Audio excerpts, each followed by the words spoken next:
Hallelujah, praise the Lord. सभी को मेरी ओर से शालोम, जय मसीह की। एक बार फिर से आज अजीजों आपके बीच में प्रभु यीशु ने आने का मुझे सौभाग्य दिया। आपके बीच में आज एक नया विषय लेकर आया हूँ। मैं आशा करता हूँ कि प्रभु आपको जरूर उसके द्वारा आपको आशीषित करे। तो आइए, जो आज हमारा टॉपिक है, जो आज हमारा विषय है, वो है यीशु मसीह के सामने जब एक स्त्री को लाया गया जो व्यभिचार के पाप में पकड़ी गई, तो उस समय यीशु मसीह ने उस जमीन पर, मिट्टी पर, धूल में क्या लिख रहे थे। ये एक बहुत बड़ा रहस्य है। तो आइए मैं आपको बताना चाहता हूँ अजीजों, मैं आपको फिर से बताता हूँ। हमारा टॉपिक है प्रभु यीशु उस समय धूल पर, मिट्टी पर क्या लिख रहे थे। फरीसी धर्मगुरु एक स्त्री को यीशु के पास लेकर आते हैं जो व्यभिचार में पकड़ी गई थी। मंदिर के मैदान में प्रभु यीशु धूल पर बैठे कुछ लोग जो वहां एकत्र हुए थे उनको उपदेश दे रहे थे। याद रहे कि प्रभु यीशु धर्मगुरुओं और लोगों के बीच इतने बड़े नहीं माने जाते थे कि उन्हें मंदिर के अंदर किसी कॉन्फ्रेंस हॉल या कमरे में बैठकर उपदेश देने की इजाजत दी जाती। इसके लिए आप यूहन्ना रचित सुसमाचार 8 अध्याय पढ़ सकते हो। मूसा का कानून कहता है, जब व्यवस्था कहती है कि ऐसी स्त्री को पथराव करके मार देना चाहिए, इसमें आपकी क्या राय है?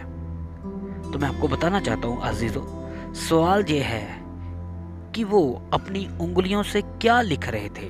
प्रभु यीशु अपनी उंगलियों से क्या लिख रहे थे किसी को नहीं मालूम, ना मुझे मालूम है, लेकिन मैं वचन में लिखे हुए कुछ हाथों से उन लिखे शब्दों को ढूंढने की कोशिश करता हूं। इस हादसे में प्रभु यीशु जज भी बने हैं और साथ साथ में वकील भी है। तो मेरा वो कॉन्सेप्ट या मेरा वो सवाल है, वो उंगलियां आखिर क्या लिख रही थी। जब भी परमेश्वर की उंगलियां लिखती है तो वो मनुष्य के खिलाफ एक फैसला होता है।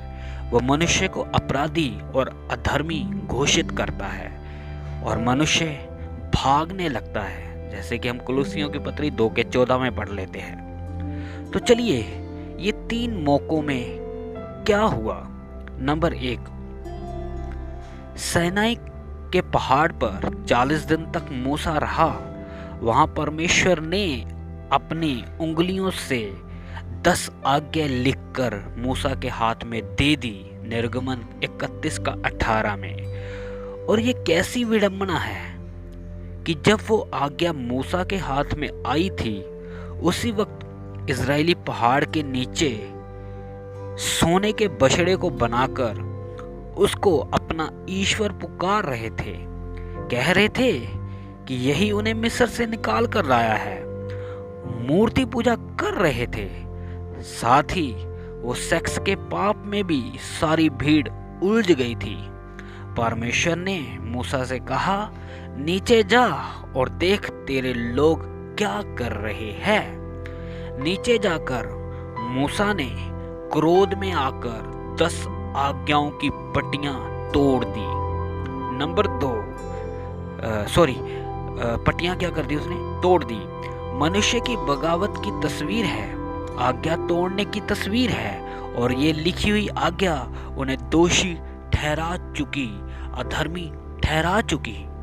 अब दूसरा, नंबर 2, हम देखते बेलशस्सर बेबीलोन का राजा था, नबूकदनेस्सर का बेटा था।